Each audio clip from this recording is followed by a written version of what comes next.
What's going on, everybody? My name is McBillies, and today we are going to be starting up Violent Delinquent, which is going to be the goal of completing the Pokedex before we even enter the school. So before our first day of school, we have to have the entire Pokedex done, which is going to be a lot of work. For those of you that don't know, you do get access to Miraidon, picnics, and a lot of other things after your first day of school. So it's going to be very difficult, and it's going to be a long challenge for me, and I hope you guys stick around and consider subscribing, liking the video, and following along with me the whole way. Alright, ladies and gentlemen, so first off, we're going to start this challenge by picking up our starter Fuecoco. I like things spicy, and he just reminds me of a small chili pepper, so why not? Then, next we're going to head over to Nemona, who we do not want to be friends with, and completely mop the floor with the guts of her Sprigatito. I mean, just look at that, and we're absolutely destroy that thing! Then, of course, Nemona, being a sore loser, wants to fight me for real this time, but Director Clavel steps in and stops her, as if she could actually beat me anyways. We change out of that ridiculous hat and put on some decent looking clothes, then head around and pick up the countless number of random items laying around. I find my first roaming Gimmighoul, but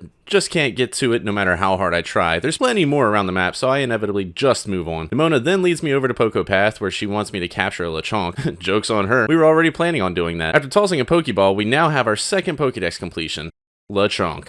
We run around picking up more items that people just keep dropping around everywhere for some reason, and then eventually go on a spree of catching Pokemon. We catch a Hoppip, a Tarantula. It's not even a Tarantula! Fletchling, Scatterbug, Palmy, the Gen 9 Pikachu with an even worse evolution than Raichu, before coming across this. A Yungoos in the ground? No, it's in the side of the mountain. Whatever, a catch is a catch, right? We eventually make our way to a broken piece of path where we hear Miraidon screaming for help. After looking over the Grand Canyon and falling down only to be saved by a Rotom, we give Miraidon our magic sandwich that our mom made us, and it gets up and starts punching walls like an angry Kyle jacked up on monster. Nemona gets excited, she obviously likes jailbirds, and tells us to find our way to the top of the cavern to get out. Now you're probably thinking, big strong Pokemon that can easily just jump up the rocks would just let us hop on and take us both up, right? Wrong! Instead, we have to mosey on through this cavern and keep getting haunted by these Houndour. We do, however, pick up a Diglett while we're in here, but eventually Houndoom shows up, defending its offspring, and decides it just wants to wipe us out without even letting us attack. Miraidon finally decides that it's tired of fighting and decides to break my back and throw me over its arm and take us out of the cave, where it then decides to lie down to catch its breath. Nemona asks for a number, which I find weird because we don't want to be friends with her,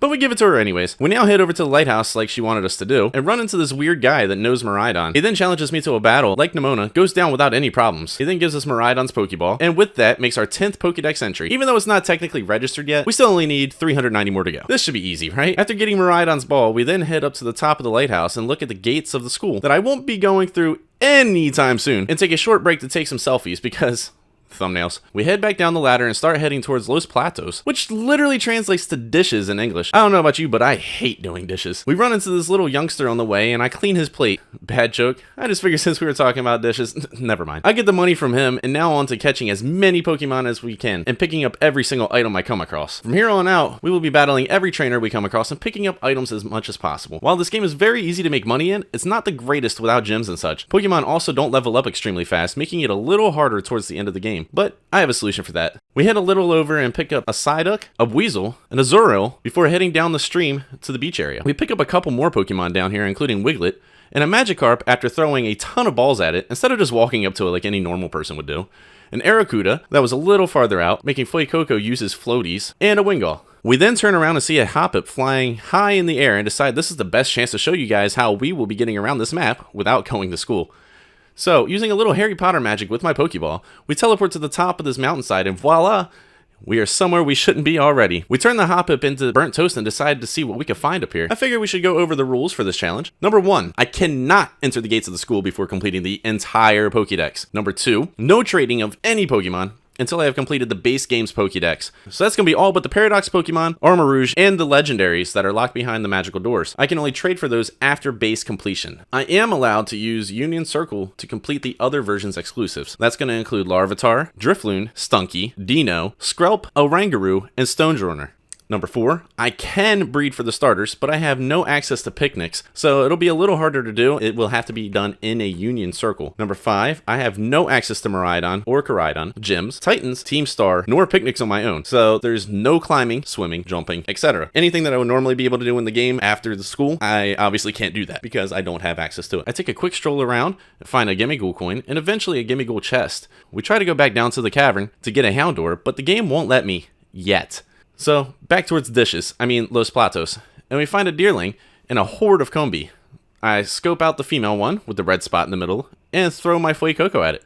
We do need a female Combi because it's the only one that evolves into a Vespiquen. We work around the map a little more and run into Happiny, a Paldean Wooper, Ralts, Igglybuff, and Fido, and decide it's time to move a little further. Nimona has been standing at the Poke Lemonade stand waiting for me, just to explain what Nurse Joy and the other guy and Machine do there. She gives me some league points, which I take without hesitation. Like I said, money's hard to get around here. I had all intentions of buying Pokeballs here, but for some reason I just wanted to get on with catching more. So what do? We head to Los Platos, which is literally just a small neighborhood with a circle walkway, and just keep going right past it. Wait, where did it go? We head to the west and start looking for more Pokemon for the Pokedex. We run into Sunkern, arguably the strongest Pokemon in the game. It is very weak. Its only defense is to shake its leaves desperately at its attacker. I stand corrected. Next up is Bonsly, Shroodle, and then our little Scatterbug is evolving already. It evolves into Spoopa. Spupa? I don't know how to say it. I guess it's Spupa. I don't know. It'd be weird if it was Spoopa. We take on this buff hiker chick who uses a Roly-Poly. We find a Surskit and a Squovit nearby, and that's when I realize that I'm on my last Pokeball and head back to the Poke Center to heal and restock. We drop 10 grand on 50 Pokeballs. That's ridiculous. And take a look at the Pokedex. That is 30 down already.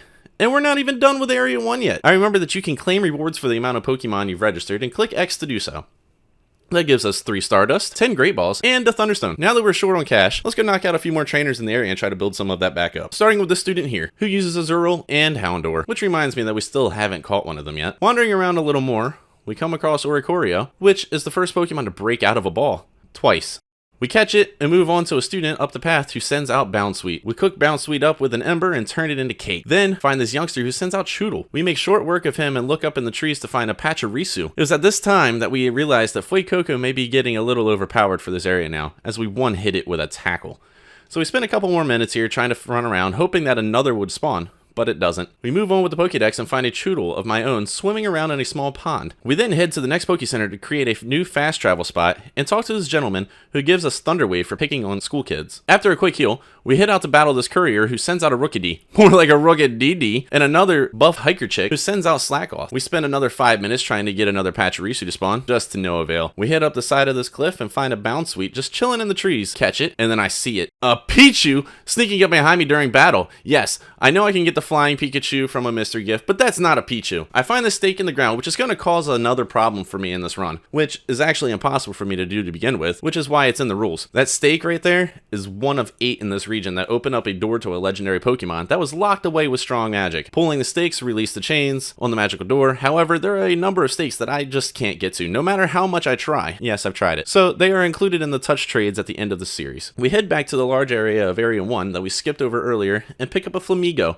which is just Flamingo with a silent N, and then we grab ourselves a Drowsy and a Ghastly. At this point, I could go back and try to get that Pachirisu again. I could keep going around this area until I had every single Pokemon here, or I could start branching out into a new area, somewhere a little higher risk, somewhere you would have to teleport to. And we do just that. We come over to this ledge here, where we get smothered with Scatterbugs and Hoppips, and find a random bunch of question marks on top of the ledge. So we toss our magical ball at it, that shoots us up the side of the rock face, and it's an Oinkologne. I think that's how you pronounce it.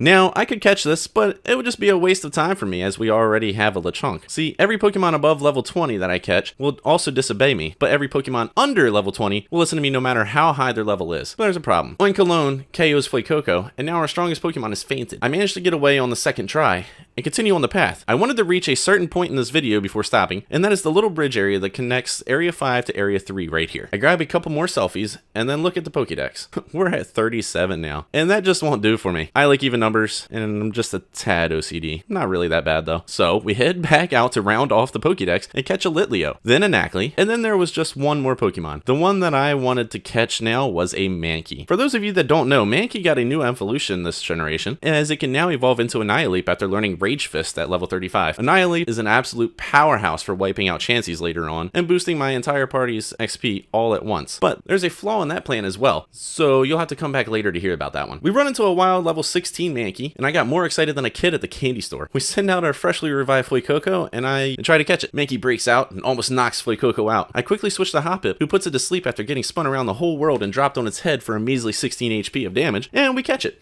So, of course, we got our even number, And what happens? Spoopa decides to evolve and mess the whole thing up, adding Vivillon to our Pokedex, making our total 41 and making us able to claim the 10 Ultra Balls for registering 40 Pokemon. So that will conclude our first video of the Violet Delinquent. If you enjoyed the video, please leave a like, comment, and share the video. Also consider subscribing for more content coming soon. Until next time, peace.